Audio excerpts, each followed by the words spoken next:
जय हिंद सभी बहनों का। अगर आपने भी बहुत दिनों से आंगनवाड़ी कार्यकर्ता और आंगनवाड़ी सहायिका के लिए इंतजार कर रही थी कि कब से कब तक मध्य प्रदेश में आंगनवाड़ी कार्यकर्ता और आंगनवाड़ी सहायिका की न्यू वैकेंसी आएगी आएगी कब तक आएगी, तो फाइनली सभी बहनों के लिए खुशखबरी आ चुकी है।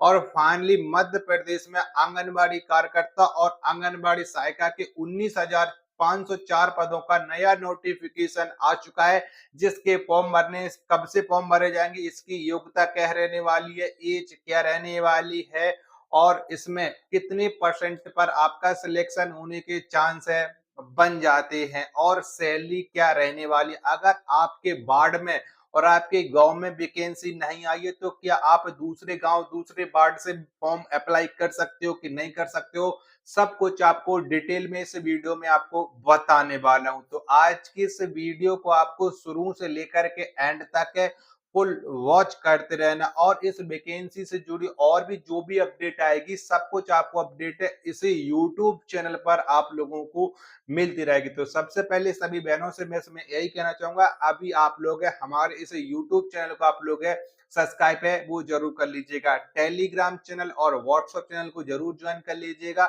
यहाँ मैं उसका ऑफिशियल नोटिफिकेशन आपको अपलोड है कर चुका हूँ, जहां पर आप लोग देख सकते हो कि डिटेल वाइज वैकेंसी कहाँ कितनी पोस्ट है, कौन से जिले में और कौन से संभाग में कितनी पोस्ट है निकाली गई है। आप अपने जिले की पोस्ट देख सकते हो और आपके ऊपर डिपेंड है कि आप कार्यकर्ता के लिए फॉर्म अप्लाई करते हो कि सहायिका के लिए फॉर्म अप्लाई करते हो। सब कुछ आपको डिटेल में इस वीडियो में मिलने वाला हो, तो आज के इस वीडियो को आपको शुरू से लेकर के एंड तक फुल वॉच करते रहना है। और सबसे पहले मैं आपको बताना चाहूंगा कि मध्य प्रदेश में जो आंगनवाड़ी कार्यकर्ता की जो न्यू वैकेंसी है ये काफी दिनों के बाद आई हुई है और जिसका बहुत सारी महिलाएं काफी दिनों से इंतजार कर रही थी कि न्यू वैकेंसी आ जाए, न्यू वैकेंसी आ जाए। तो फाइनली 19,504 पदों पर नया नोटिफिकेशन आ चुका है, जिसके फॉर्म है वो आपके 20 जून से भरे जा रहे हैं और इसके फॉर्म भरने की अंतिम तिथि है वो आपकी 4 जुलाई है। थोड़ा मुझे टाइम ना मिल पाने की वजह से इस वीडियो को मैं थोड़ा लेट बना रहा हूँ। ठीक है, फॉर्म आपके 19 जून को आपका ऑफिशियल नोटिफिकेशन आ गया था और 20 जून से आपके फॉर्म भरना स्टार्ट हो गए थे और 4 जुलाई तक ये फॉर्म आपके भरे जाएंगे, यानी अभी आपके पास लगभग 10 दिन का समय शेष है, आप लोग अपना फॉर्म है वो अप्लाई कर सकते हो। अब इसकी एक इस बार एज है, पिछली बार आपकी एज है 42 साल थी और इस बार आपकी जो एज है वो घटा दी गई है। इस बार जो आपकी एज है वो आपकी 18 से लेकर के 35 साल है, सभी कैटेगरियों के लिए। कोई ऐसा नहीं कि आप किसी स्पेशल कैटेगरी से बिलोंग करते हो तो आपको एक्स्ट्रा छूट मिल जाएगी, कि सबकी एज है वो 18 से 35 साल है। उसकी जो एज काउंट की जाएगी वो 1/1/2025 तक है, आपकी एज से आपकी एज काउंट की जाएगी, यानी अब तक आपने 18 साल है वो आपकी कंप्लीट है हो जानी चाहिए।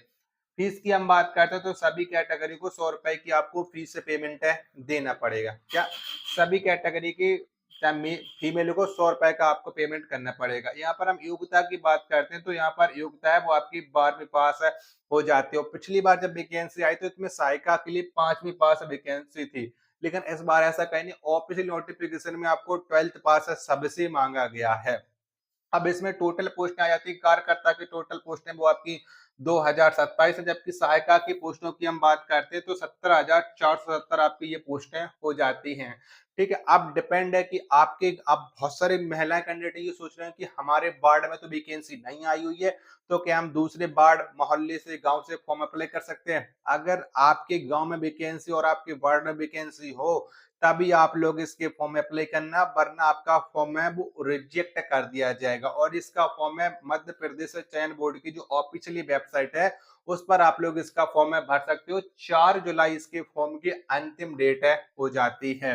ठीक है, फिर से मैं समझा दे रहा हूँ कि आपके गांव मोहल्ले में अगर वैकेंसी हो तभी आप इसका फॉर्म भर पाओगे। आप सोचो कि मैं दूसरे गांव से बिलोंग कर दूसरे गांव वैकेंसी में उससे फॉर्म भर दूं तो आप लोग उसमें फॉर्म अप्लाई नहीं कर पाओगे। अब इसके हम डॉक्यूमेंट की बात करते हैं, जो जितने भी आपके डॉक्यूमेंट आप लोग लगाओ, हाई स्कूल की मार्कशीट है और इंटर की मार्कशीट है और आपका आधार कार्ड, आपकी फोटो और आपके जो भी जाति प्रमाण पत्र निवास प्रमाण पत्र हैं, सारे डॉक्यूमेंट आपको पीडीएफ फॉर्म में ऑफिशियली वेबसाइट पर अपलोड है करने हैं। ठीक है, इस बात का आप लोग ध्यान रखिएगा। अब देखो वैकेंसी आपकी 504 है, अब हम इसमें किस तरीके से आप लोगों का चयन होगा, तो सबसे पहले आपके फॉर्म भरे जाएंगे 4 जुलाई तक। 4 जुलाई के बाद फिर आपकी लगेगी मेरिट।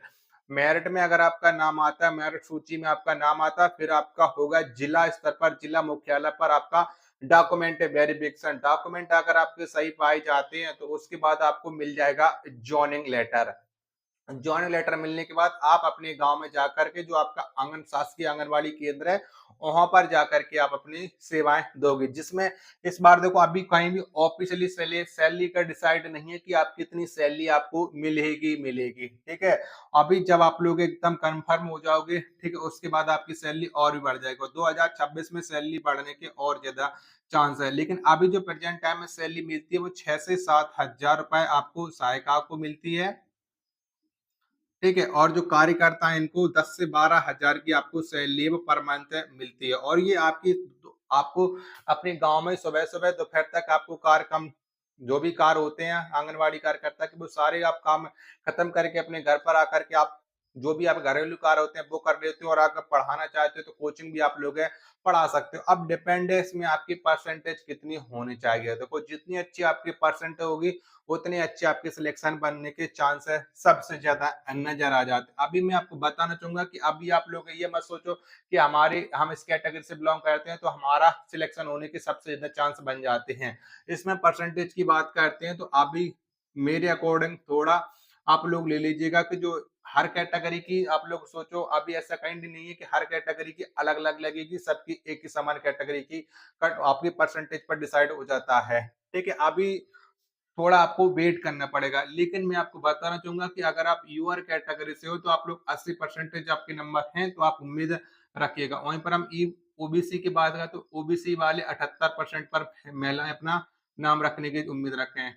ईडब्ल्यूएस वाली आपकी 75% पर, एससी वाली 71% पर, और जो एसटी से फीमेल बिलोंग करते हैं ये अपना 68% पर नाम आने के चांस है बनाए रखें। इतने ही आप लोगों का परसेंटेज अगर आपके हो तो आपके सिलेक्शन होने के चांस है बन जाते। और इससे अगर किसी किसी फीमेल कैंडिडेट की 60 से लेकर के 70% के बीच में है, आप चाहे भले आप किसी भी कैटेगरी से बिलोंग करती हो, आपको फॉर्म अप्लाई जरूर करना। ये एक अनुमान है कि इतने अनुमान पर आपका फाइनल सिलेक्शन होने के चांस है बन जाते हैं, ठीक है। तो परसेंटेज की हम बाद में बात करेंगे जब ऑफिशियली अनाउंस हो जाएगा।